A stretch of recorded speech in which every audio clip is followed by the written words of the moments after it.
Welcome, welcome, welcome to your last video on histology. So this video we're going to be looking at the reproductive organs, which means this video is rated NSFW, which of course stands for Not Sexy Functional Walkthrough of the Histology of the Reproductive Organs. Let's go ahead and jump into the histology of the male reproductive organs. So, what we're going to be looking at first is the testes. So if we drew a quick testy here, inside of each of the testicles on the left and right side, there are many coiled tubes that sort of wrap on top of each other like this. And these many coiled tubes are called the seminiferous tubules. And it's inside the seminiferous tubules that you have the stem cells that are creating sperm. So these seminiferous tubules, you can kind of think of them like the PCT and the DCT. They've got a lumen in the center, an open center that the sperm cells are being created into. And so this structure thus right here, and I'm circling, would be a seminiferous tubule. That whole structure is the seminiferous tubule. Now inside there are many different cells that you can see. Some of these cells are supportive cells, so they nourish the sperm creating stem cells and kind of just make sure they have everything that they need. And then the others are of course, stem cells that are creating sperm. So the nourishing cells are called Sertoli cells, and these are kind of difficult to see. They are long rectangular looking cells. So here's one right here, here's another right here, here's another right there, and another right there. So these Sertoli cells are protecting, nourishing, and supporting the primary spermatocytes. So around the edge we have these stem cells that are giving rise to all of the, let's go ahead and mark that there. So those are Sertoli cells. So around the edge we've got these stem cells called spermatogonia cells, and they give rise to all of these many tiny cells that you see here that are actively dividing and becoming sperm cells. Sorry, just had lunch, so I got a little something in my throat. Anyway, these guys are going through meiosis and creating sperm. So the majority of the cells that you see in this area are primary spermatocytes. So all these guys are primarily primary spermatocytes, which are just sperm cells kind of in a very early stage. So they haven't gone through all the divisions that will eventually create them into the sperm cells. Now, when the sperm are created in the seminiferous tubule, they're ejected kind of in this immature type of form. So they aren't really ready yet to swim on their own, to fertilize an egg or anything like that. So they're actually called spermatids, which I've put as STIs, sexually transmitted infections. In a way, actually, that's not bad.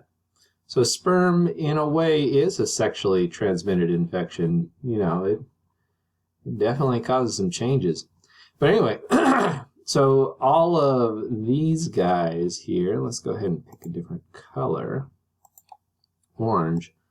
All of these tiny little tadpole spermy looking things are our spermatids.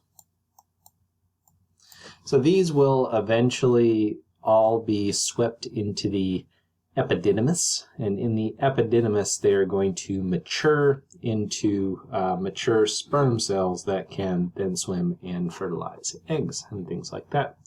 So we've got our seminiferous tubule, the entire thing Mostly it is primary spermatocytes that are undergoing meiosis to create little spermatids, but every once in a while there are these Sertoli cells stuck in there that are kind of supporting the primary spermatocytes.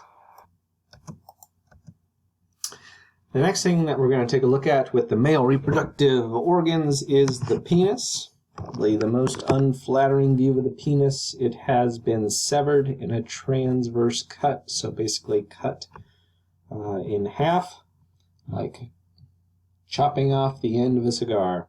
So what we are looking at here, that tickled me a little bit. What we're looking at here is the inside of the penis, and we are at a very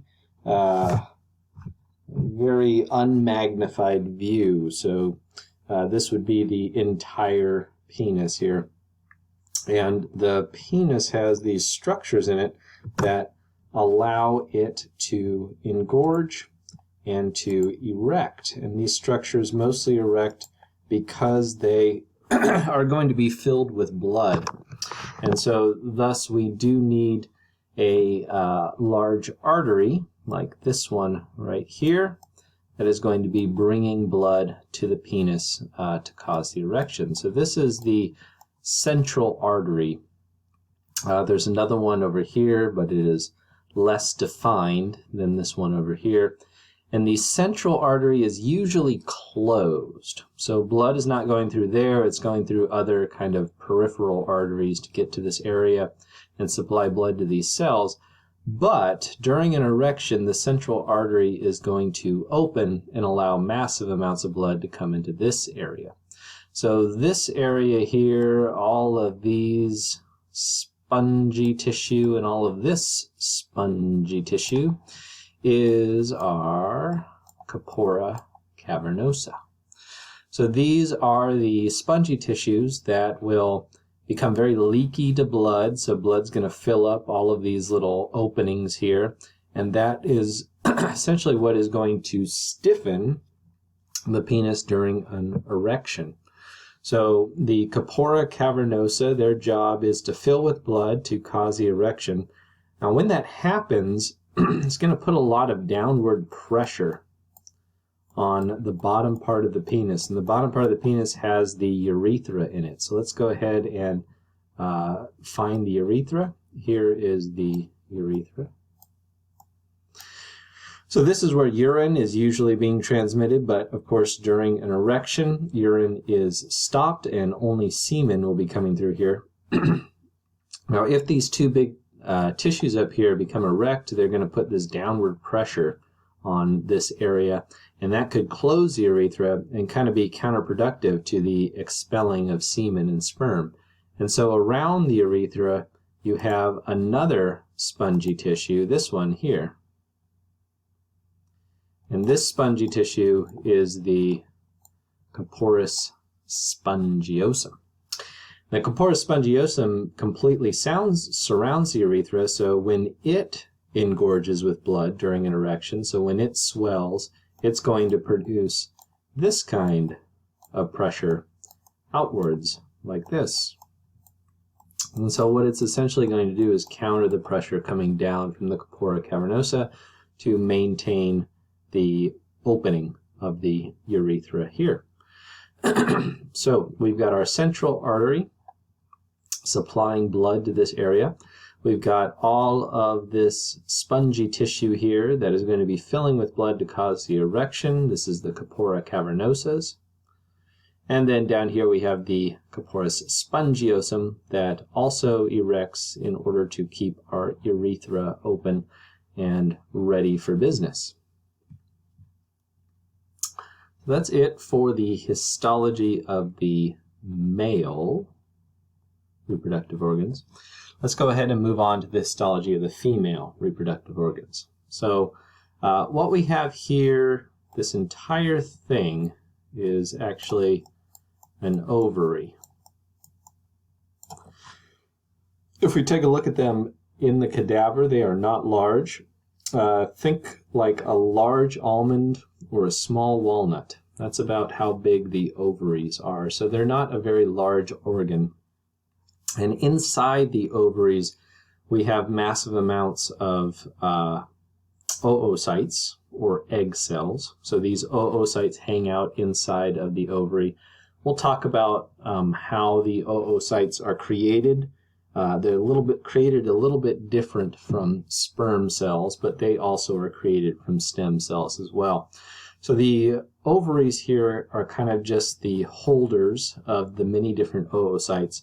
And every once in a while they release the oocyte. So after puberty and before menopause, during the reproductive life of the female, an oocyte or two is released from each ovary once a month. So this is the menstrual cycle, which we'll talk about in lecture. When those ovaries are released, they leave behind a mass of tissue that continues to pump out hormones into the body, kind of preparing the body for possible fertilization of that egg cell and implantation and, of course, growing of a fetus in the womb. And these masses of tissue can be seen inside the ovary. The first is the corpus luteum, and this gets created immediately when an egg cell or an oocyte is released. So all of the cells around it remain, and this would be our corpus luteum here. So an extremely large bit of tissue that is producing hormones, in particular producing progesterone. We'll talk about that a little bit more in lecture. But progesterone is produced by the big corpus luteum. Now, if that egg cell does not meet with the sperm cell, does not get fertilized, and does not get implanted, the big corpus luteum is going to atrophy, it's going to break down, and it's going to turn into a smaller structure. We'll do orange for this. And this is called the corpus albicans. So it's almost like a scar tissue that is the old remnant of one of these huge corpus luteums. So the huge corpus luteums get smaller and smaller. They shrink and shrink and shrink and shrink until they become tiny leftover corpus albicans that will eventually shrink themselves to become even smaller, tiny scar tissues on the ovary.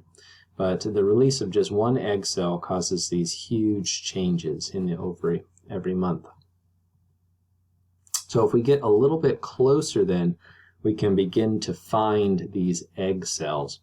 And the egg cells go through a different pathway than sperm. So in the testicles, you've got those spermatogonia cells, the stem cells, and they are creating primary spermatocytes, which then change into spermatids, which eventually mature into sperm cells. In the female system, what you have is an early oocyte, a primary oocyte that was created before birth and just kind of hangs out inside of the ovary for a long time. So these guys are rather large cells. So here's one. Here is another. This entire purple and red structure is the oocyte. So this entire structure here is the oocyte. So here is another. So these PCs are POs. Let's make that correct for primary oocyte.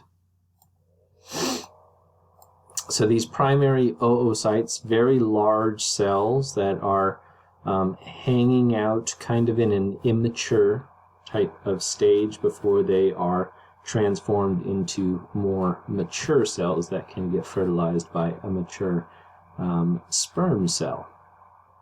So these primary oocytes are surrounded by other cells. Let's go ahead and quickly draw a cartoon of what I mean by this. So we've got ourselves a primary oocyte, and then surrounding that oocyte we have these cells that kind of form a little barrier around it. And these cells nourish, protect, and kind of just support that primary oocyte, the important cell in there. All together, let's get a different color here. So all together, the primary oocyte plus the supportive cells is called a follicle. So a follicle is just a collection of cells, one of them being the egg cell, the primary oocyte, and the other being these kind of supportive cells that surround it. Now, at the same time as the primary oocyte is maturing into a more mature type of oocyte, the surrounding cells are also maturing. So really the entire follicle is going to be maturing each month. And so these follicles are either called primordial follicles, which are the immature versions,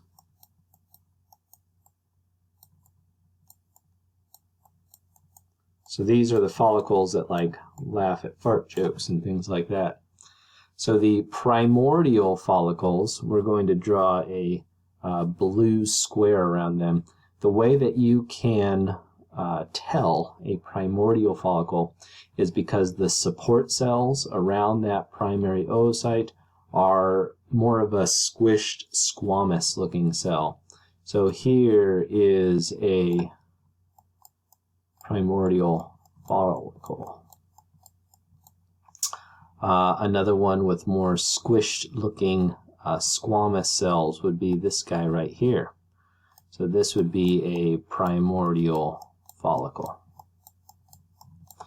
Now the oocyte matures and the cells around it mature into primary follicles, and a primary follicle, a little bit more mature follicle, can be found because they are going to have, so these guys have these squish cells. Our primary follicles, which we'll do in green, are going to have more cuboid-like cells.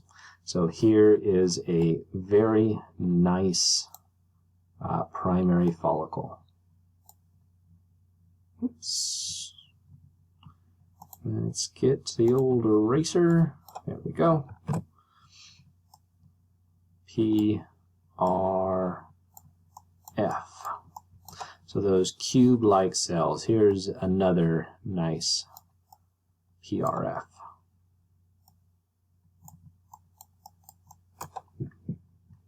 So our primary follicles have the more cube-like cells. Our primordial follicles have the more squished, squamous-like cells. All of these guys have POs in the middle, or primary oocytes. So these are primary oocyte. There's a primary oocyte right there. There's a primary oocyte right there. So the oocytes take a little bit longer to mature. The cells around it mature a little bit quicker. So they go from primordial follicles to primary follicles. Eventually, they get bigger and bigger and bigger until they turn into these two, the mature Graafian follicles. And so we are going to know these are mature Graafian follicles because you either can't see the oocyte at all anymore, which is what's going on with this guy here. The oocyte is somewhere out of the plane of view, so it's either further into the computer or further out of the computer, somewhere over here. We can see over here the oocyte still in its primary form. So there's the primary oocyte right there. And then all of these cells right here, all these mini cells and all these mini cells are those follicle cells. So they get very, very big. And in the middle, what you have here is known as an antrum. So an antrum is a very large fluid-filled middle to the mature follicles here. This is another big antrum. So they get very, very, very big, very mature, and eventually they burst open and they spit the little oocyte out into the world where the fimbriae are going to grab it and collect it. What do you see here? Bunch of primordial follicles, which we called PIFs. This was hard to come up with acronyms for because a lot of these have the same letters in them. But we can see a lot of primordial follicles here, waiting their turn to become more mature follicles to grow and to eventually release their oocyte into the uterine tube to possibly get fertilized. So those last slides there were the ovary. So we see the ovary, and then a close-up on the oocytes and their supportive cells, and then as they mature and get bigger. The last histology we'll look at is the histology of the uterus. So this is coming up to the organ that will accept a fertilized embryo and begin to set up the placenta and all of those structures that will help that embryo to live inside of the mother. So the uterus here has 3 different layers. This layer that you see in purple is the endometrium. So all of this is the endometrium, the most internal layer. So endo meaning internal. And the endometrium has 2 different parts to it. This part right here, just follow that around like that, like that, like that. This part is known as the functional layer. This is the part that grows in a 24 to 26 day period of the menstrual cycle. So beginning at the menstrual cycle, this begins to grow and to grow and to grow. And then at the end, if an embryo has not implanted into the side of the functional layer, this is what breaks down and is shed during menstruation. So the functional layer is what grows or breaks down during a menstrual cycle. Below that is the basal layer, which we will do in orange. So this layer right here is the basal layer. So this is the basal layer. So the basal layer always remains. This is kind of the layer that will grow the new functional layer when this functional layer eventually breaks down and leaves. So the basal layer is kind of like that foundation that the new functional layer can get built off of each time. Everything else that you see is deep red, which should put you in the mind of muscle. So all of this is smooth muscle of the myometrium. So all of this red that you see right here is the myometrium. And the myometrium is smooth muscle.